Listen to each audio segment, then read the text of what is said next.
Some people can receive a blessing from the Lord and come up in their standards and still maintain their focus. Other people, the moment they get 2 nickels and a dime, they start acting like strangers you never knew before. They just cannot handle the blessing of the Lord. One good blessing and they can't speak to anybody, and one good blessing and they're shaking your hand with 3 fingers out.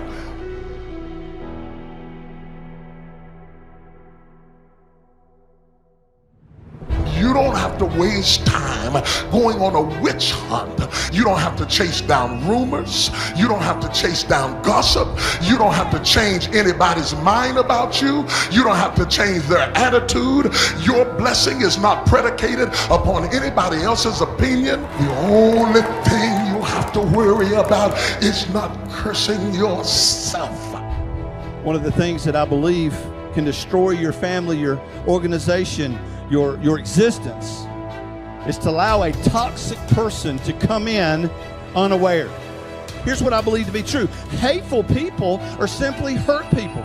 I believe with all my heart. People who are hateful are people who have been hurt. And guess what? The problem with hurt people is they do what? They hurt people. You should surround yourself with people who genuinely want the best for you. And if the people around you are not supporting you in your endeavors and they put you down and they punish you for your virtues or even punish you too intensely for your faults and fail to reward you when you're doing what you should be doing, that there comes a point where you would be better off finding someone who is actually on your side. And that can even be the case with family members, although of course that's a very difficult decision to make. But sometimes people do have the misfortune of being tangled up with family members who are operating in a manner that's so counterproductive to their health that it's better for them, despite the pain, to cease communication with them.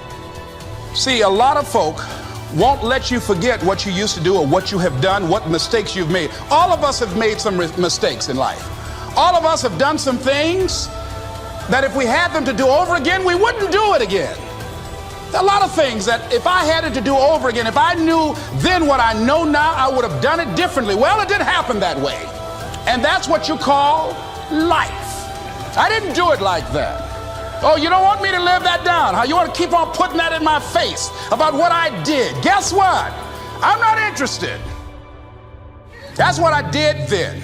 Won't do it today, so you are picking on an innocent man. There are people that do not want you to lift your head and to walk proudly in this life.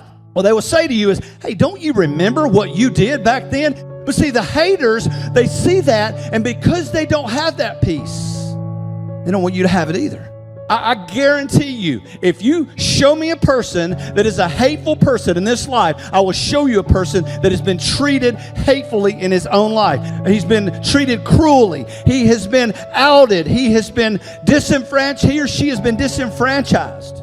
But I would say, even if you don't like the idea of removing the toxic people in your life, you should certainly endeavor to surround yourself with the sorts of people that you would want to surround someone that you regarded as your friend or loved one. So you need to extend the same courtesy to yourself, especially to the part of yourself that's striving upward, that you would to someone that you cared for.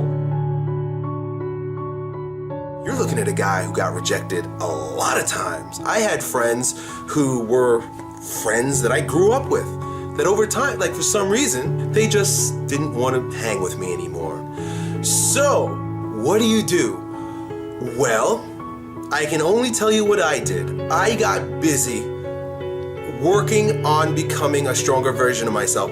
And I put all of my focus and energy on developing my skills as an athlete, getting stronger, getting bigger, getting faster, and getting better at the sport of football. So that allowed me to hone my group of friends, to bring in a group of friends, to lead a group of people, and to use the gifts that I've been given, that I naturally have, to gain influence in school and socially. So that's my experience. It was through sports and football. But I guarantee you, bro, that there is something about you that's magnificent, and you're going to have to work on that and find a group of kids that appreciate that. I would invite you to play sports because that's, it's what I do.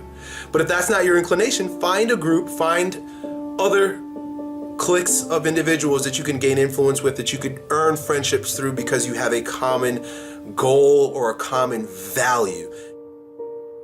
Unapologetically, get rid of all things, people, and situations that no longer belong in your life. That means you are going to boldly step into and walk into the unfamiliar.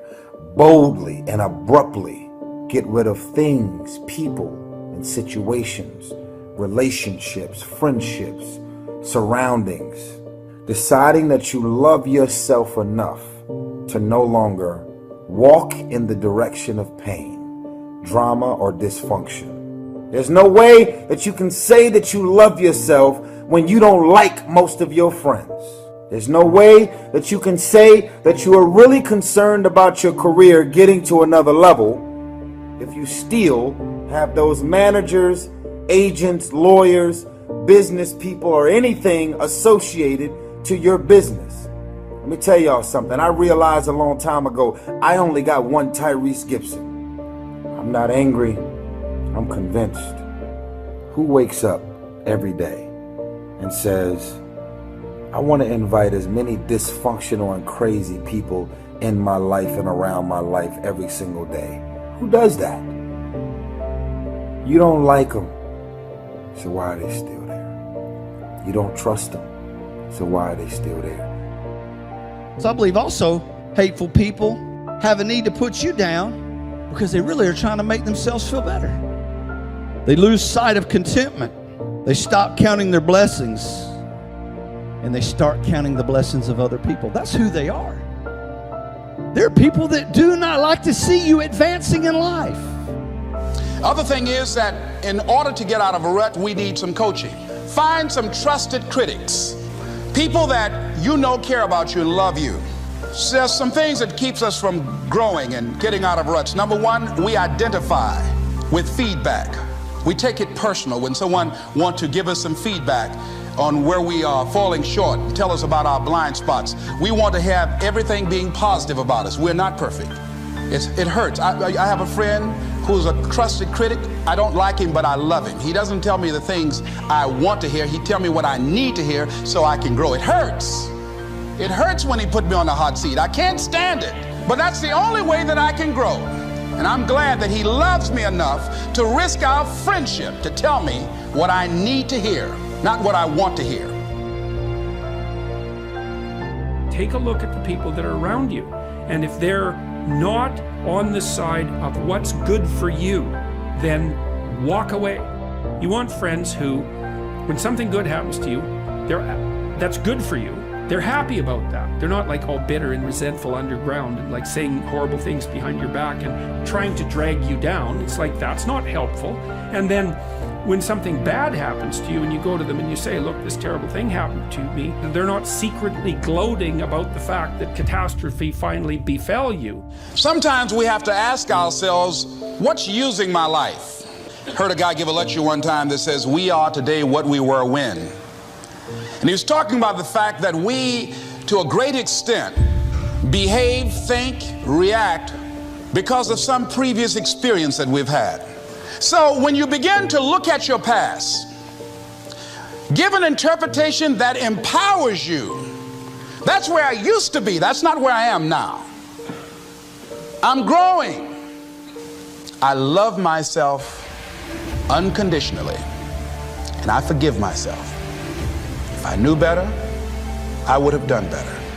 The other thing is about life, when things happen to you, when you permit things to use you, you can't change the past, but you can reinterpret how you see it. Same event, but reinterpreted. An interpretation that empowers me. Get a support group, somebody that you can talk to. People who perhaps might have a similar problem. Support groups are very powerful, that you can share some of the challenges that you're going through. And it might be a situation where one person can give you an idea of how they handle that situation and create an opening for you. Begin to stimulate some possibilities in your mind on how you can resolve the problem. We can't grow by ourselves. As I mentioned before, we grow from people and projects. Think of it like this. For every peace stealer you allow in your life, you are 20% more likely to live stressed, on edge, to have a crisis. I'm asking you to find happy friends. I am saying you should put up some boundaries. You don't have to make a big announcement. Like I did, just little by little, spend less and less time with that person. If you don't get the wrong people out of your life, you'll never meet the right ones. Especially in your inner circle, the people who are closest to you need to be stable, consistent, happy, responsible people that move you toward your destiny. Like iron sharpens iron, you make each other better. And this is the reason many people are stuck. Who do you have in your life? What are you giving your time and energy to? Putting out fires? Trying to keep someone happy? Feeling guilty because you can't meet their demands? That's going to wear you out. It's time to make a change. You can't please everyone.